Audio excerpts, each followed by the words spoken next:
Be Honest with Dr. Yana.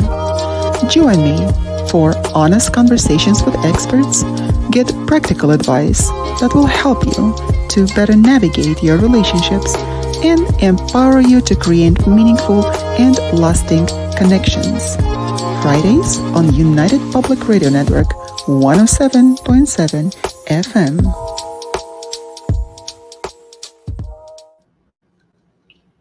Hello, ladies and gentlemen.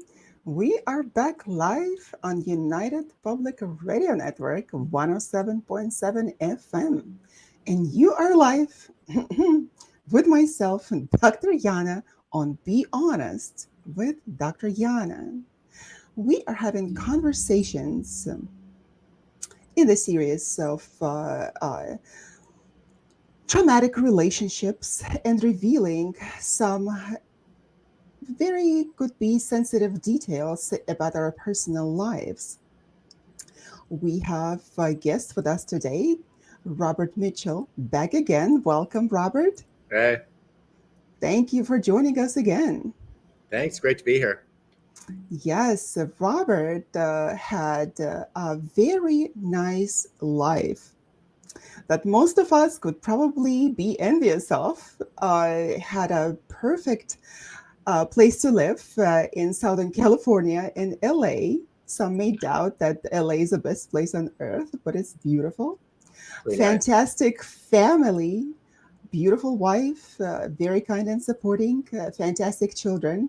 And he himself was a good husband and a good citizen of our society until he had something very traumatic happen to him, which lasted for a few years. He got into a relationship with a woman that nearly destroyed his life. And we discussed it in some detail in our previous episode. But today we are going to talk about how to prevent this kind of interference into our life, how to listen to ourselves, to our intuition. What signs do we have? Not necessarily paranormal signs, just general signs in our lives, things that we notice about our partner, about synchronicities that do take place in our lives, in our situations that we do not pay attention to. And today we will be discussing that exactly. So, Robert, you shared with me that there were so many different synchronicities and actual insights while you were in the relationship with that woman. But if we could scroll back to the very beginning of that affair, would you say that at that time you had somewhat of an intuition telling you that that perhaps is not the route to take? I did have intuitions.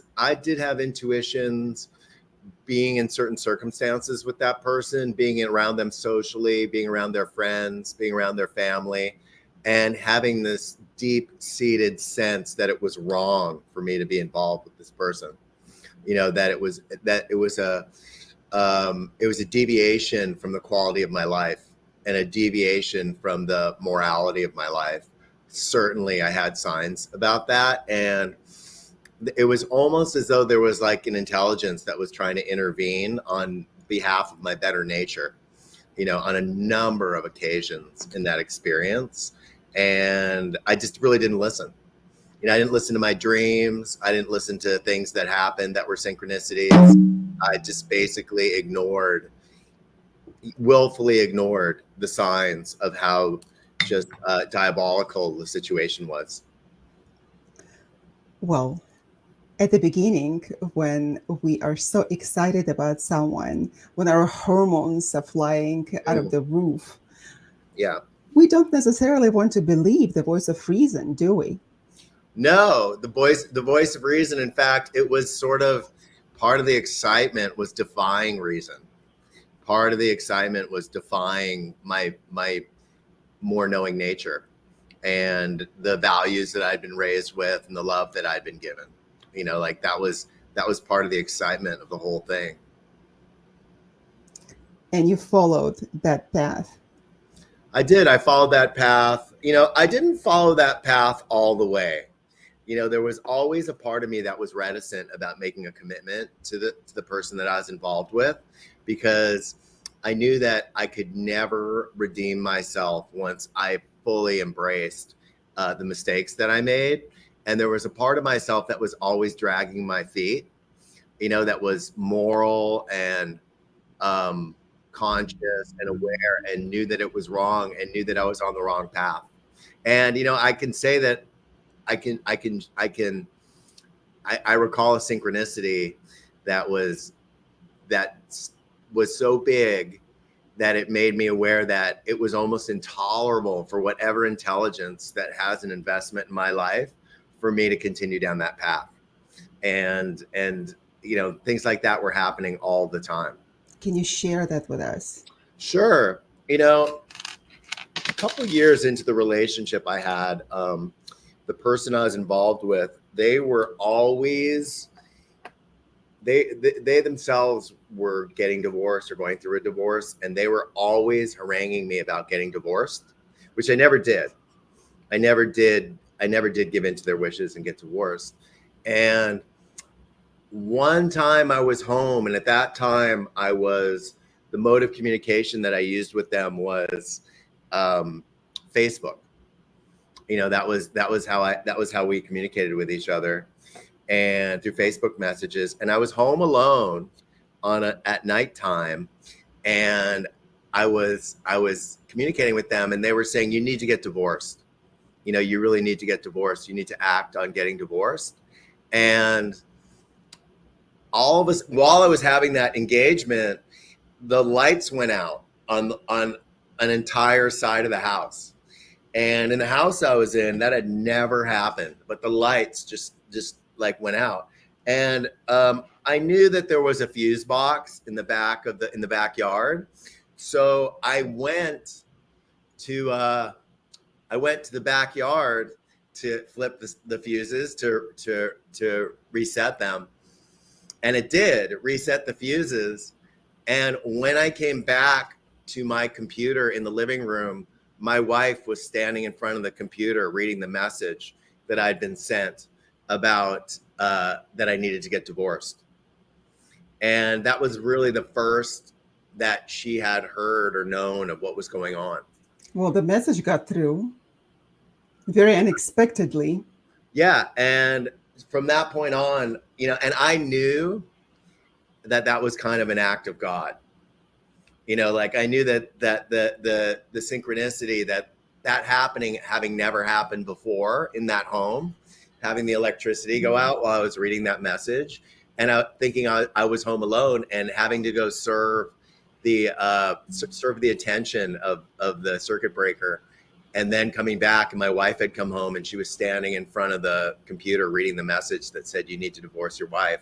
I knew that there was some sort of objective intelligence that was involved in that experience.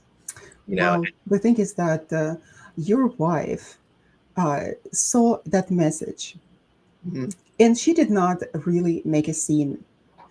What happened is that, that everybody would make a scene, catching the husband cheating on them, essentially. Yeah.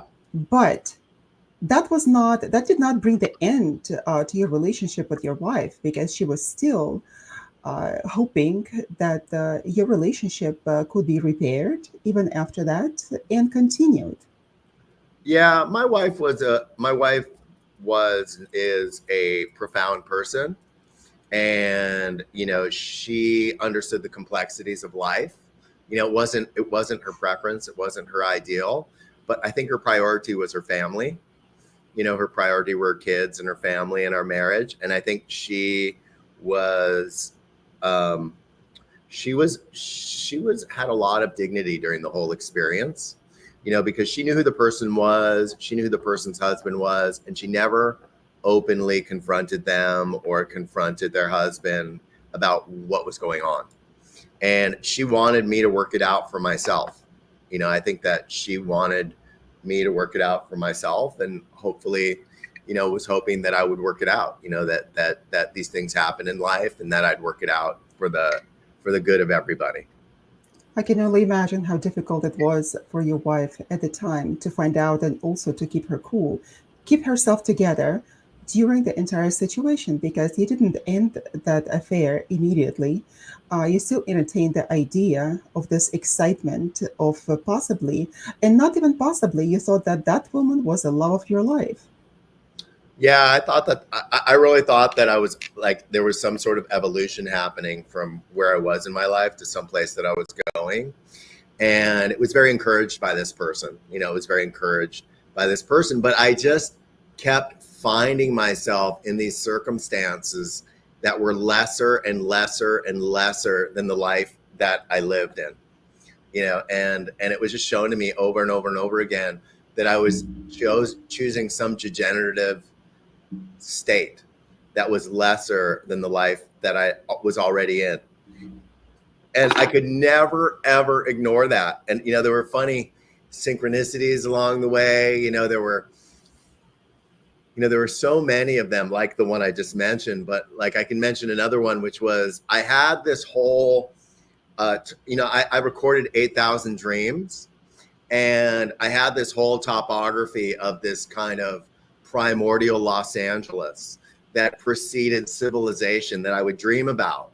And I would draw the energy of it from and try and engage with it and relate to it in a kind of psychological way rather than in a kind of egoic day-to-day engagement, but try and draw on this primordial energy. And in the dreams, what I called the place was Sun Canyon. Like I said, it was like Los Angeles before it was Los Angeles. And I remember I took a trip with this person. It was after I'd left my family. And we ended up, a friend of hers owned a trailer park in the desert. And we ended up spending a night there in this, like, it was almost like it was like a meth, like there were meth labs there. It was such a degenerative, low end environment. We were staying in this really uncomfortable mobile home, which I guess that's how I describe it. And the people all around us were, they were kind of barely hanging on in civilization. And I remember like just thinking, this is such the wrong place for me to be. It's so wrong for me to be here in this environment with this person around these people. And when I drove out, I saw a sign that the village, the mobile home village, was called Sun Canyon. And I just knew that it was such a degenerated state of consciousness that I found myself in, being with this person in these circumstances, and that this is what they were offering me. They were offering me this lower quality existence that I just somehow embraced. In the canyon, right, in a lower place somewhere in the trailer park with meth lab. That should tell you something, right? And I was being told things the whole time.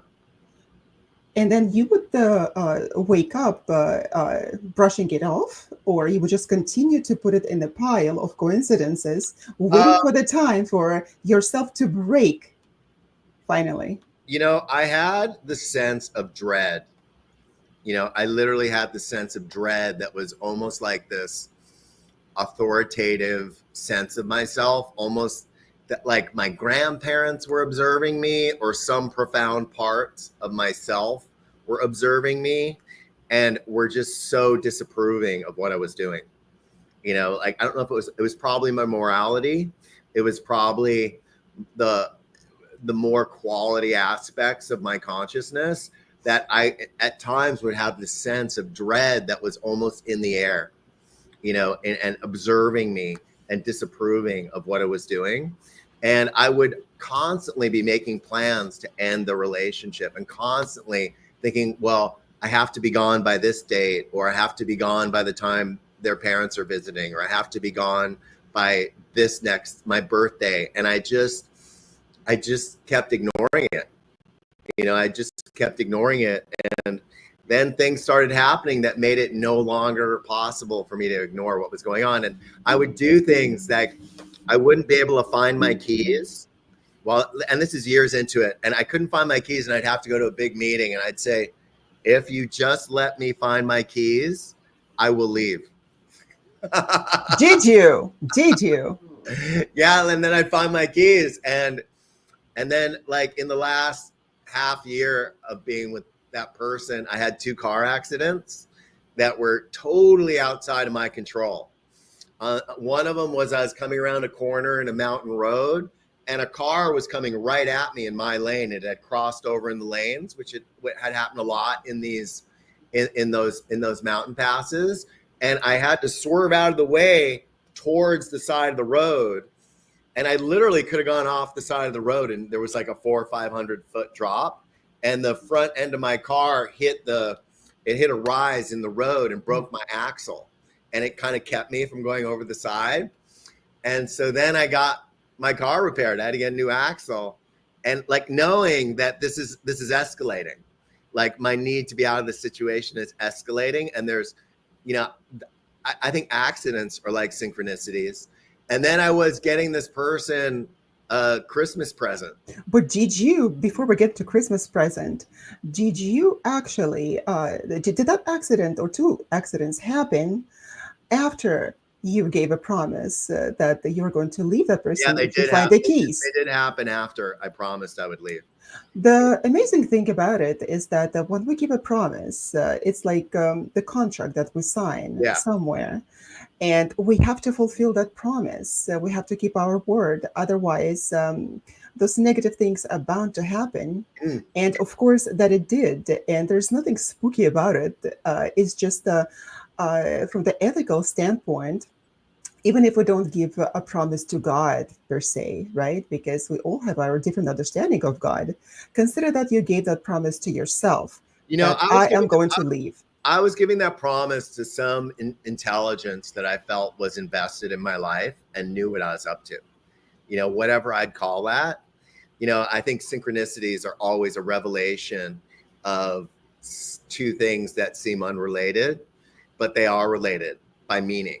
You know, I think that's what Jung said. And I also think, you know, my favorite quote about synchronicities from Jung is that for those who have eyes that see, synchronicities are occurring all the time. And I think But we don't. But we don't. we What don't we often have do, eyes to see, and then we don't actually act on what we see, you know, and what we're being shown. You know, but I in think, our Western society, this is what we think. Those are the prejudices, and people in the modern Western society, we should not be believing those prejudices. But somehow there are so many different religions, and we go to church and we also attend other religious gatherings, right? We go to right, mosques, we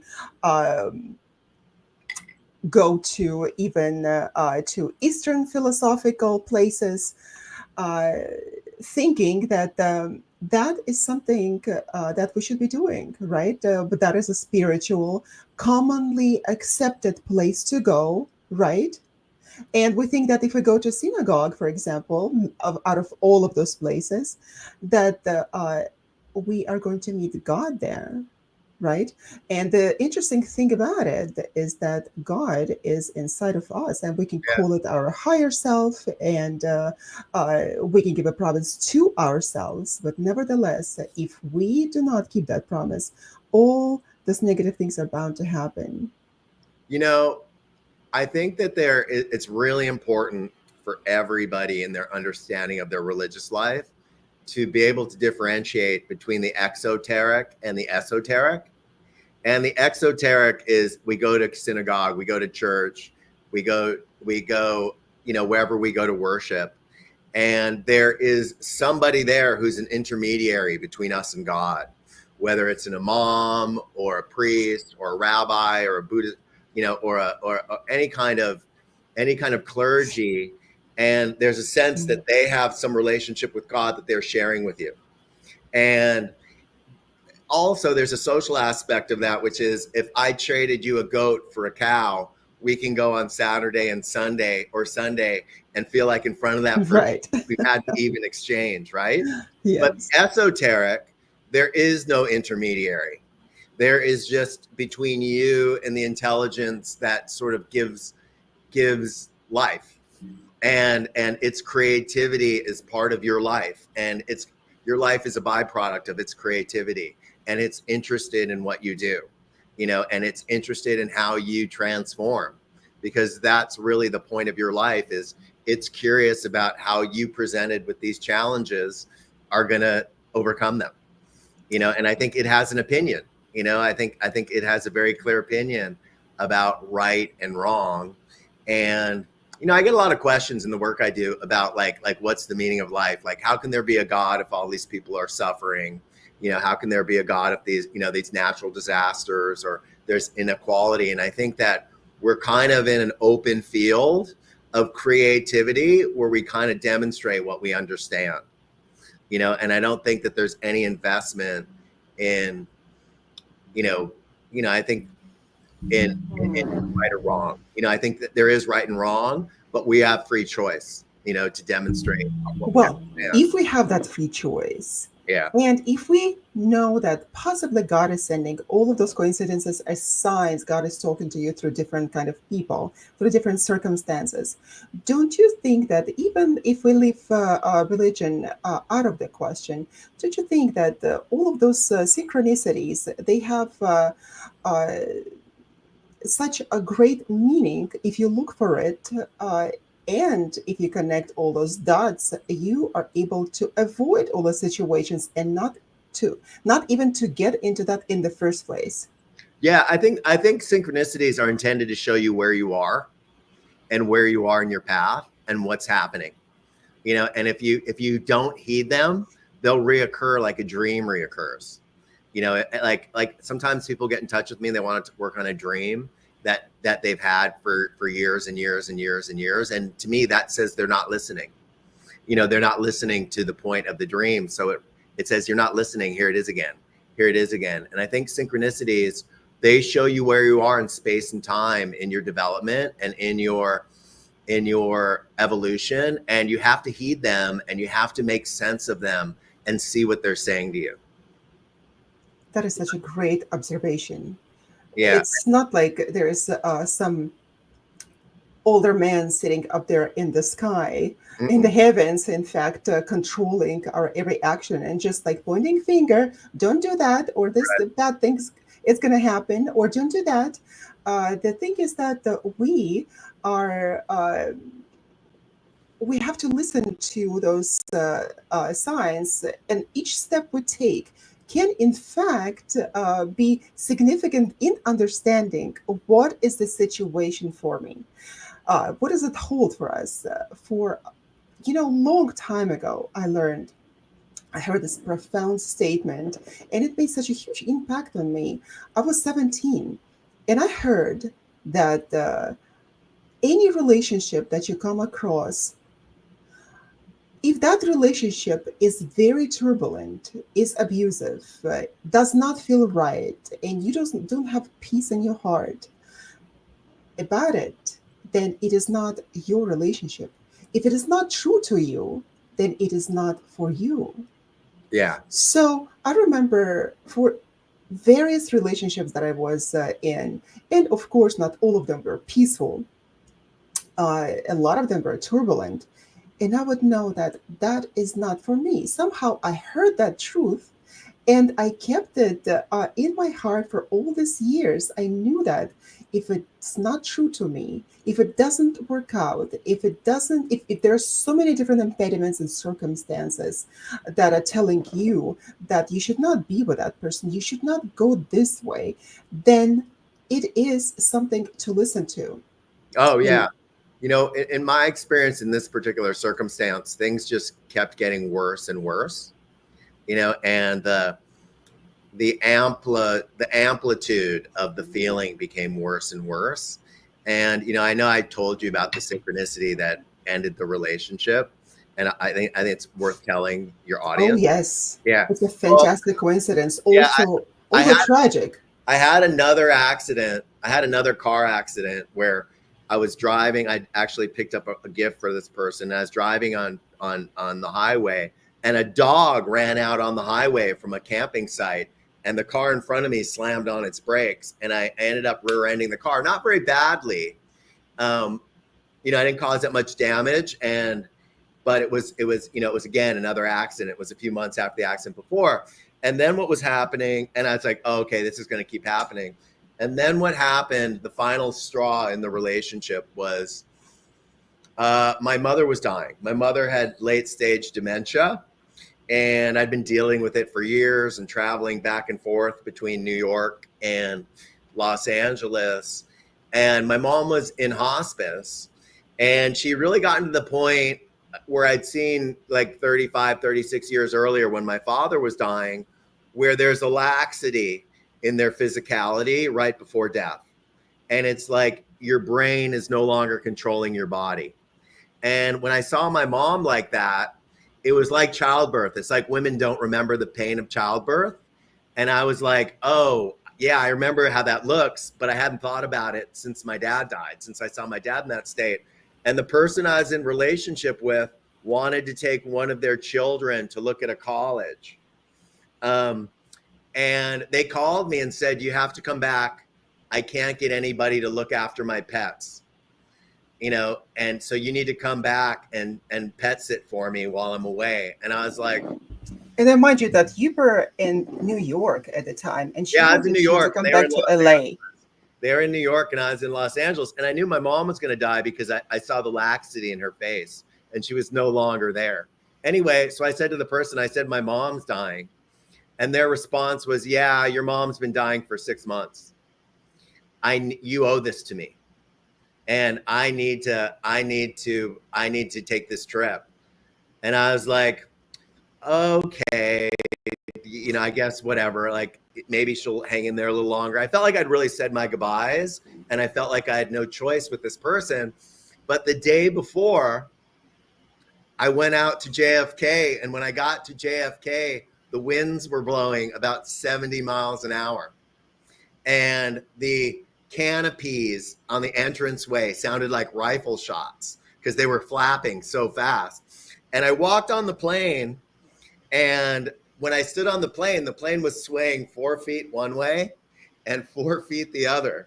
That's incredible. And I was like looking around at like people sort of tolerating the plane sitting there and swaying like that. And I was like, I am not taking off on this plane. And I said to the stewardess, I said, I'm getting off this plane. And they said, you are? And I said, I am. And I'm surprised I'm the only person who's getting off this plane. But I had a place in New York, and I didn't think I was going to die or anything. I just thought it was going to be the most unpleasant takeoff in the history of my life. And I felt like I didn't need to do it. So I went back to New York for the day, and a friend of mine who was my best friend from Los Angeles appeared in Central Park. And I ended up spending the day with my best friend from Los Angeles. And the next day, and the person who was waiting for me was very annoyed that I'd stayed there and thought that I'd stayed there to be with this person. But I didn't find out that they were here until after I went back to New York. So it was this delightful synchronicity. I spent time with them and their son on a beautiful spring day. Next day, I go back to Los Angeles. And as soon as I get there, I have this really big fight with the person I was in the relationship with. I don't recall the circumstances, but I remember they said some mean things to me. And I didn't sleep in their bed that night. Where I slept in one of their children's beds downstairs, who had been very problematic in our relationship, who'd gotten into quite a bit of trouble, who created a lot of difficulty in the relationship, and was part of the reason why I couldn't stay in the relationship, because I knew that this was a byproduct of, Jung said, children don't have troubles, they have their parents' troubles.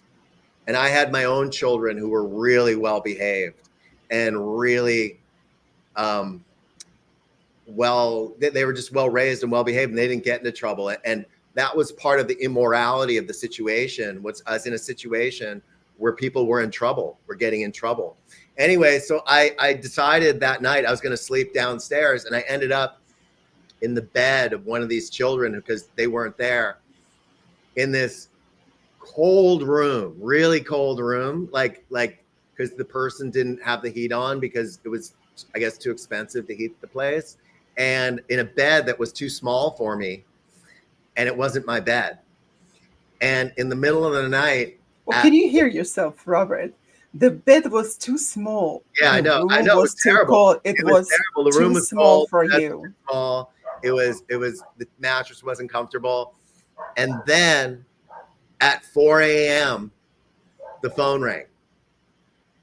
And I knew that if my phone was ringing at 4 o'clock in the morning, there was only one reason that it was ringing. And what had happened is my mom had died during the night while I was sleeping in that bed, in that cold room, in that small bed, away from this person. And I would like, it was like, it wasn't 3D or 5D or 6D. It was like 10D. Like, this is so wrong. It is so wrong that you found out about these circumstances of your mother's death the way you found out, in this bed, in this place, in this discomfort, far away. Now, I didn't feel like I would have been there when my mom died. I didn't feel like that at all, because a few months before she died, she said to me, she said, I think it'd be easier for me to die for you if I wasn't if you weren't there. So I think my mom kind of chose that. Like, she didn't want me around while she was dying. And when I said goodbye to her, I knew it was the last time I was going to see her. And I turned off the PA in the hospital and I played George Harrison's All Things Must Pass for her. And I kissed her goodbye and said goodbye. And I knew that was our last moment together. And I never was at her hospice during the night. So I know that even if I was in New York, I wouldn't have been there. But I felt, finding out how I found out in the circumstances that I did, in the way that I did, was like, okay, can you hear me now? Can you hear me now? Like, are you listening to this? Could this be any worse? Are you being embraced by someone who loves you at this moment, in a situation where you're getting care and concern and empathy? And it's funny because I went out of the room in the morning and the person had known what had happened, and I was kind of standing there naked and they were kind of naked, and they patted me like they were sorry. And I was just like, because they knew how bad it was. They knew how bad the circumstances, that they'd made me rush back to do them a favor. And I'd ended up sleeping in a child's bed.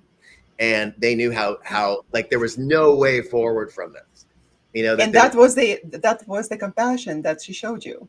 Patting Yeah, you she back. patted me. She patted me with her hand, like, because I think she felt embarrassed. I think she felt embarrassed that the circumstances were so bad that I ended up finding that out. I don't know about that because people who show compassion, especially in this situation, well, first of all, if your mom died, that would be could also be a different response in consoling you. Moreover, to be the cause of you being absent and to console you that way by patting you in the back. One of the things I realized afterwards is that, when people are very narcissistic, they really have problems with like death and illness and helping other people and other people's needs. And that was really what I saw. I saw that, you know, if I hadn't seen it enough, the person was very intent on attending my mother's funeral. And she made a big like bouquet, like my mother had won the Kentucky Derby. And she showed up 20 minutes into the funeral with the bouquet, so that my mother had already been eulogized, and everyone turned and looked at this person walking up with this huge bouquet. And and they'd missed the first 20 minutes of the funeral. And then at a certain once the funeral was over, we put the bouquet was placed on my mother's casket, and there were like 3 pictures on the person's Facebook of my mother's casket with the bouquet on it. So I had to say, please take that down, because I thought it was in such bad taste, so. If anything can go wrong, this is the epitome of wrong. You were, in fact, it's the situation showed so much. It was so symbolic of your personal life, and even the small bed, small bed, cold room, and place that you weren't supposed to be, Yeah. and that is reminiscent of your relationship itself. that it was too small for you. It is something that you were It not was too supposed to small, be too in. cold, and too unempathetic. And I'd known that for a while. I'd known that for a while, and But you know, synchronicity, that synchronicity, what you're talking about, there is a great aspect about that. It's not only your mom passing, it was a tragic event in the first place, and it was double tragic that you were there, a way that you were in LA watching the dogs, something that you weren't even supposed to be doing, or even saying yes to the person who asks you to do that. There was a different meaning to your mom passing and you ending that relationship. What was that? um, I think ultimately there was a relationship between the the less evolved and the more damaged parts of my mother and me being in this relationship at all. And I think that in the end, I was being shown that they were so closely related, that it was such a relief. My mother suffered so much in her lifetime with her own suffering. And when she died, I felt an enormous relief for her because she was no longer suffering. I mean, she had dementia and she was suffering physically, but she'd had a suffering her whole life that was an enormous amount to deal with. And I felt so relieved for her that she no longer had to do that when she died. And then I felt like the relationship I was in was sort of the foundation of it was my um, comfort with suffering. It was Was it familiar. essentially reliving your relationship that you had with your mom, except it was with a romantic partner? Exactly. My kid's mom was kind of in a lot of ways too healthy to do that. She came from a really loving family, like a multi-generational family that was around her all the time and loving and responsible, and cousins and uncles and aunts and family dinners. And to me, that felt so unfamiliar. It felt so, my parents had been in Los Angeles far away from their families because that's what they wanted. So it was just us. And my children had they were so warmed by that, by the extended family and the love and the stability. And it was a great decision on my part to have children with somebody like that.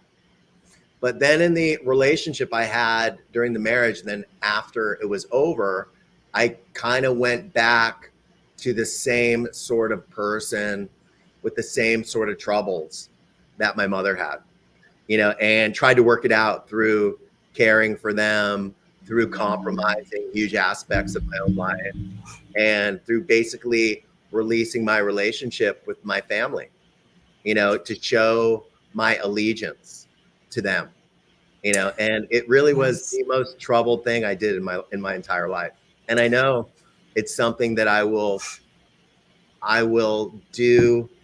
I'll kind of wrestle with between now and my death, that my decision making was so bad. Well, for example, with your wife coming from such a stable background and a loving family and good relationships with everyone, with family members, and have a stable psyche and a mental state, Yeah. for people like that, it would be kind of difficult to understand why a husband would want to leave and go to absolutely destructive relationship.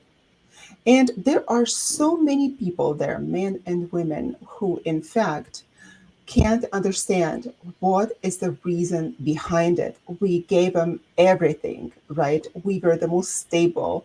We bore great children to them, but nevertheless, the partner goes to a very destructive relationship. Yeah, it's And but what's important to understand here that it is not about them. absolutely Like not. you're saying, it has to do a lot with a broken psyche of the person who Exactly. gets into the destructive relationship, Yeah. about the past. And in fact, when you when your dad died, when you were still a child, you were 10, I was right? 16. I Oh, was 16. you were 16. I Yes. was 16. Yeah. You were left alone with your mom. Yeah. And Well, I didn't know that.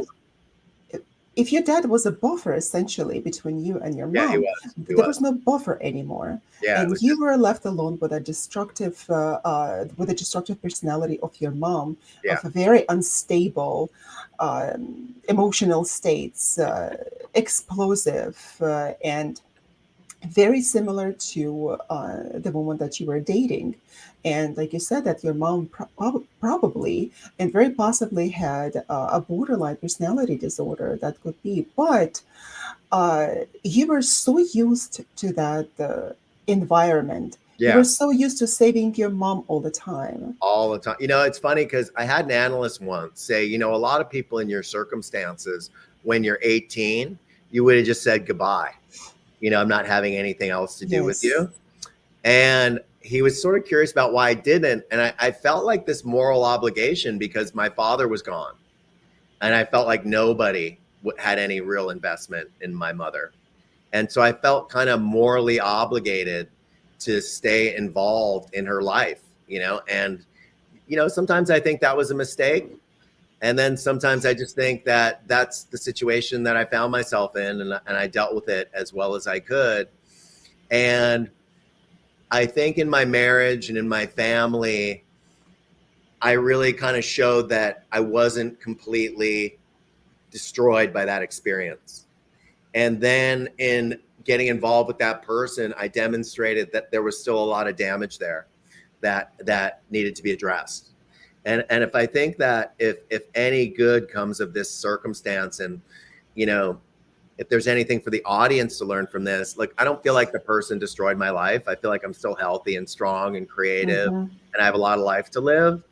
But I also feel like I found out things about myself that I kind of they were kind of in the hinterlands of my awareness, that I would take such delight in being destructive, that it was almost like a high taking a wrecking ball to my life, and I think in a way, the most diabolical parts of my mother would have liked that. She would have liked that. She would, because those things had taken root in her life. And me navigating life successfully with a loving partner and a family, somehow she was envious of that, and that she kind of enjoyed that I wrecked it, Well, there and was a situation when you were trying to leave, and your mom essentially wanted to prevent you from leaving by doing an egregious act. Could you share with us? oh yeah, well, soon after my dad died, and the person I was in a relationship did the same thing. Soon after my dad died, I came home one day, and my mom was like an everyday marijuana smoker. She was kind of bohemian and a hippie, but she was also self-medicating. And I came home one day, maybe a couple months after my dad had died. I could just feel that there was something going on with her.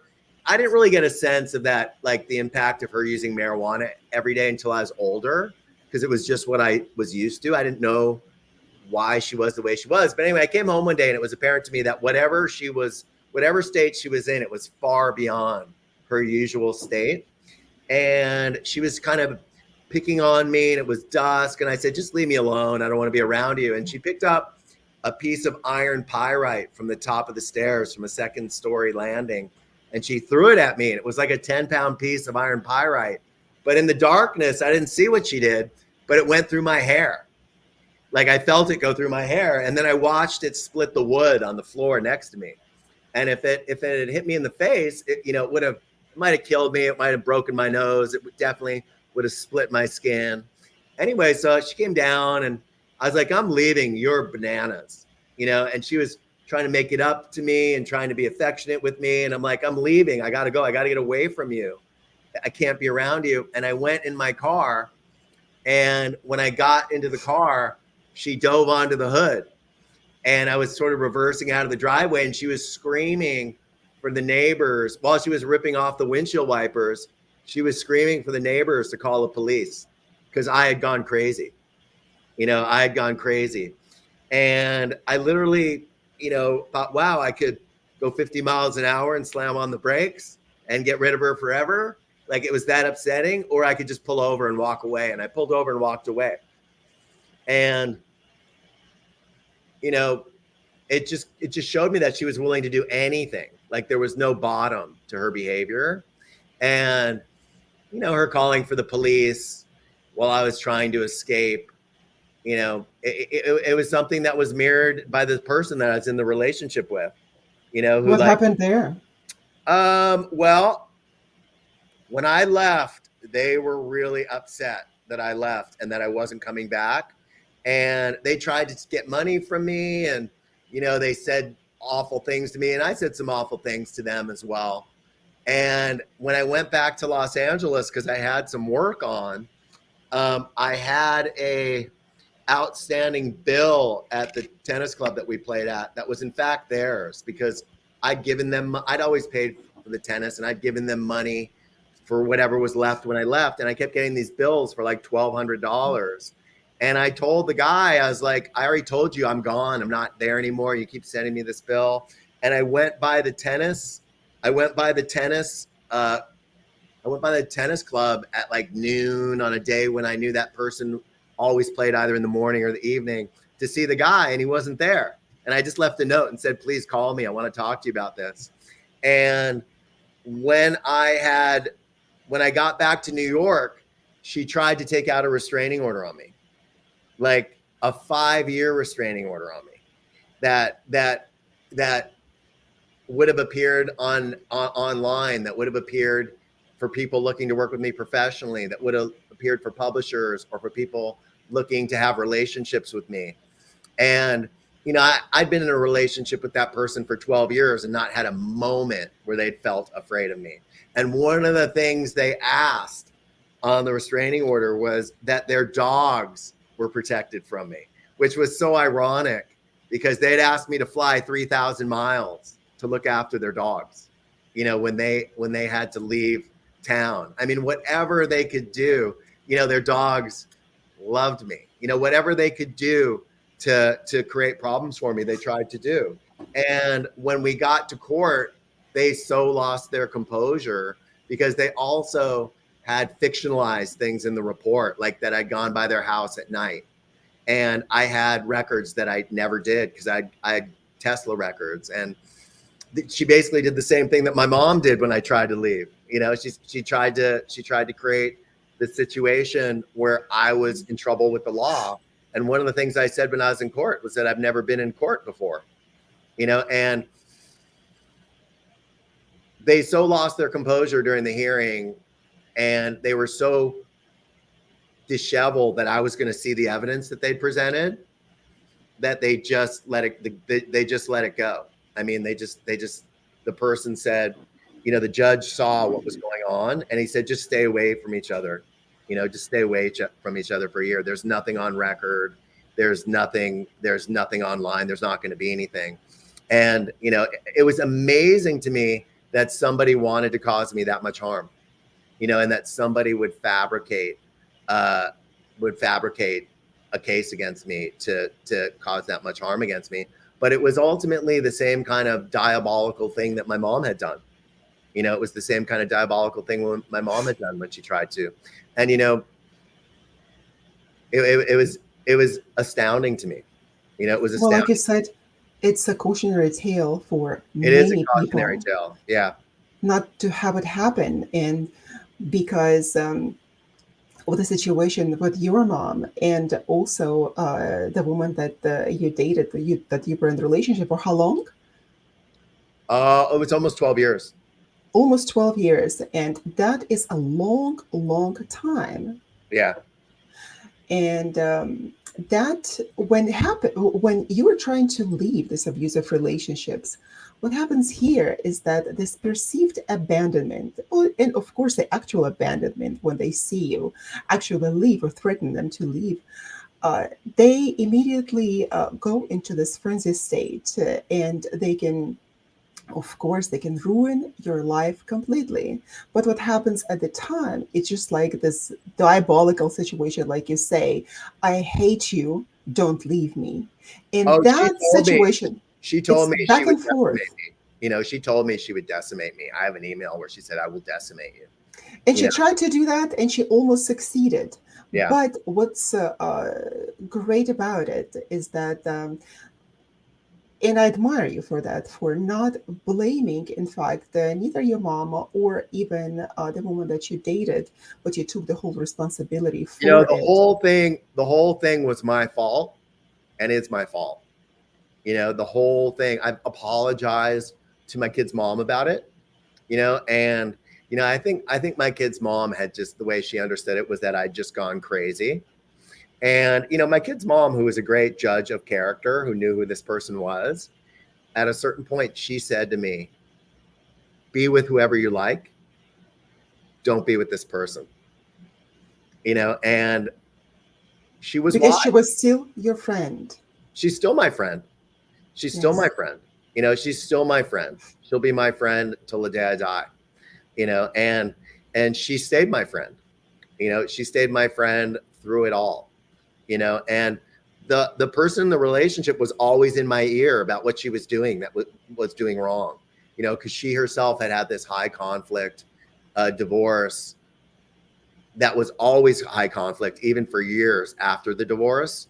And she was like, "You're what? She's doing this. She's doing that. She's doing this," and it would influence the way that I interacted with my kid's mom in ways that I feel kind of ashamed of, because I knew that my kid's mom was a great person and was a moral person and was a loving person and was one of the best people that I'd ever met.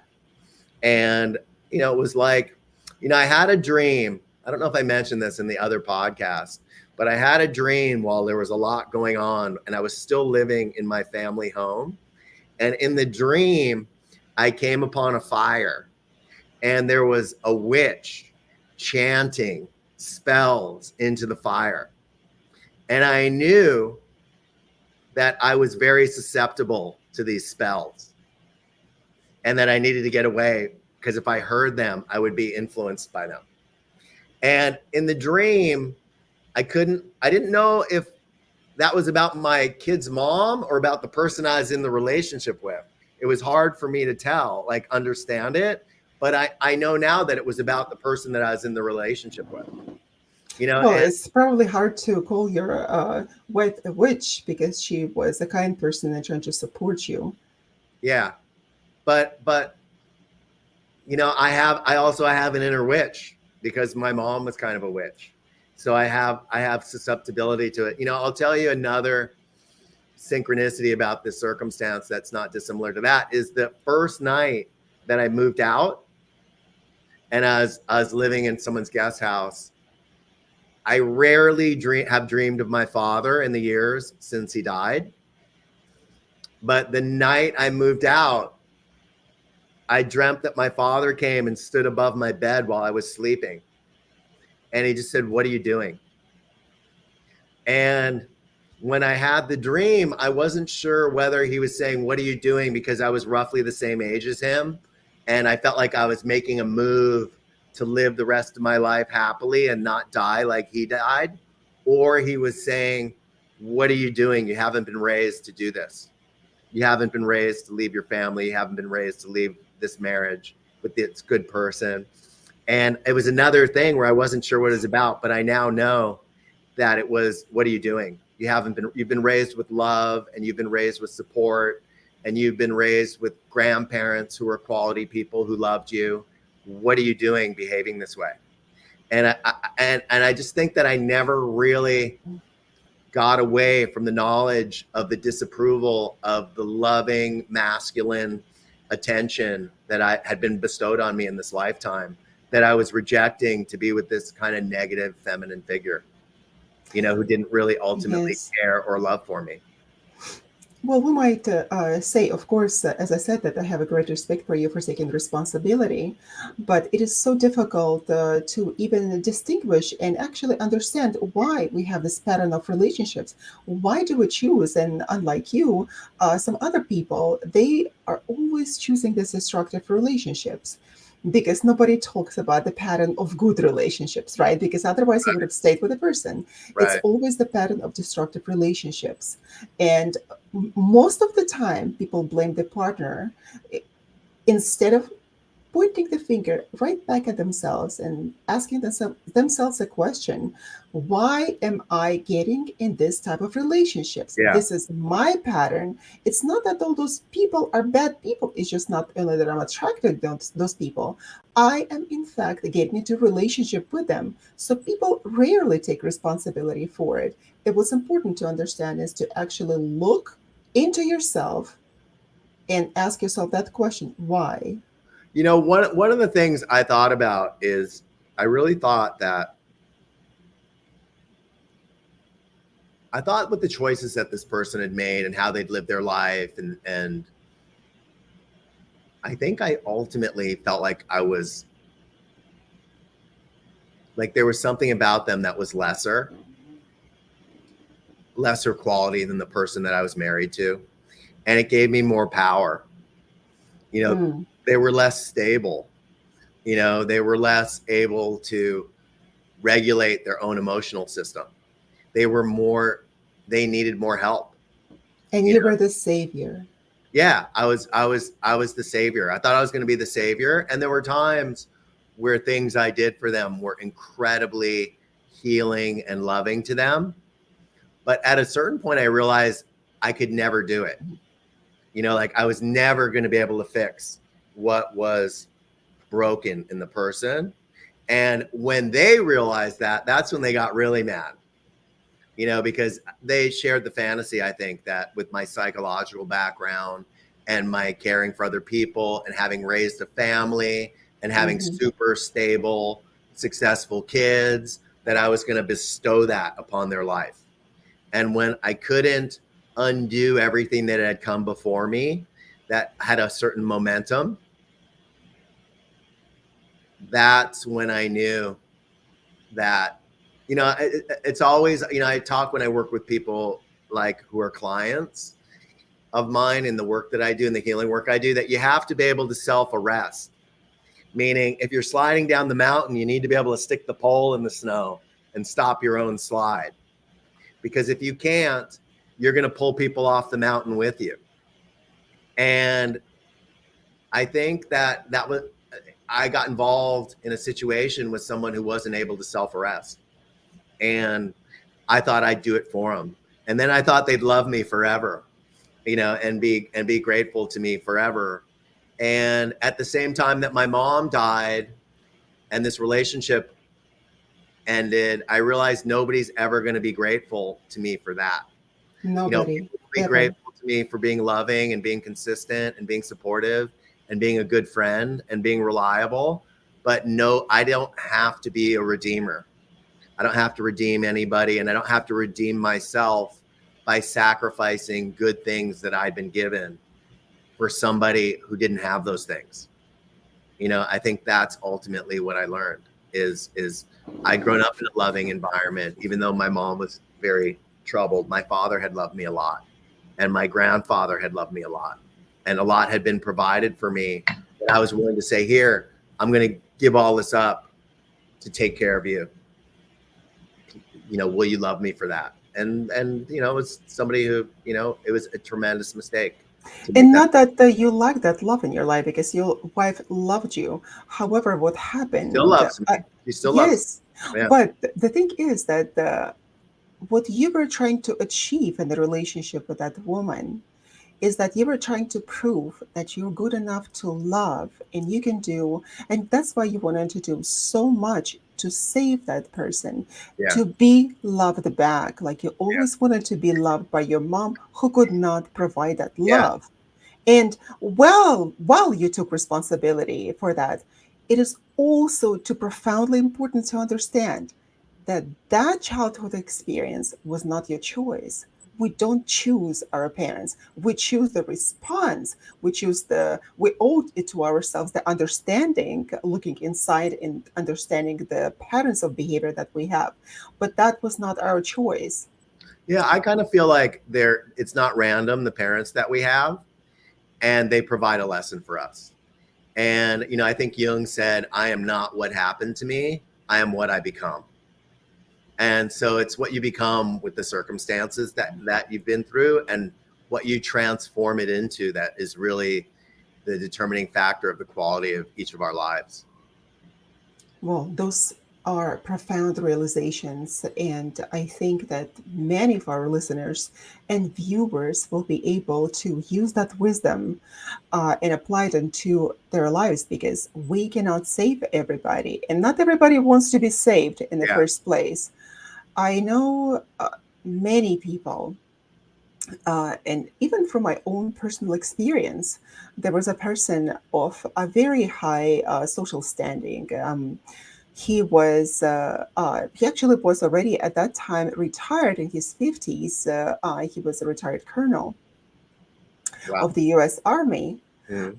But what happened is that he blamed me for being too independent, that I did not need to be rescued, because, as he told me, that you're everything that I've ever wanted.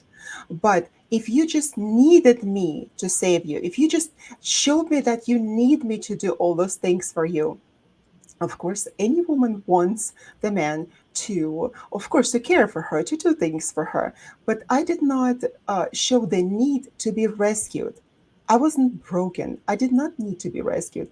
But he already had the syndrome of a rescuer, coming Right. from his parents, coming from the wife that died, and all of the relationship that happened after that. And I could see that subsequently he chose a woman that was in a position to be rescued, who also played a role of a victim, and she knew what she was doing. Right. So it's essentially people who want to be rescued, and the rescuers are attracting each other, and of course, based on their previous experiences and also the childhood experiences. So, thank you for sharing your incredible wisdoms. I do appreciate it. It's my Not ev- Yes, not every time that you come across this incredible wisdoms and incredible advice to people, because this is the way that I also approach life. You have to be able to cut it out of your life. You have to find the strength. And those that don't want to be rescued, I don't go to rescue. So right. thank you very much for showing up here and talking to us and sharing your wisdoms with our audience. And we hope to talk again. All But right.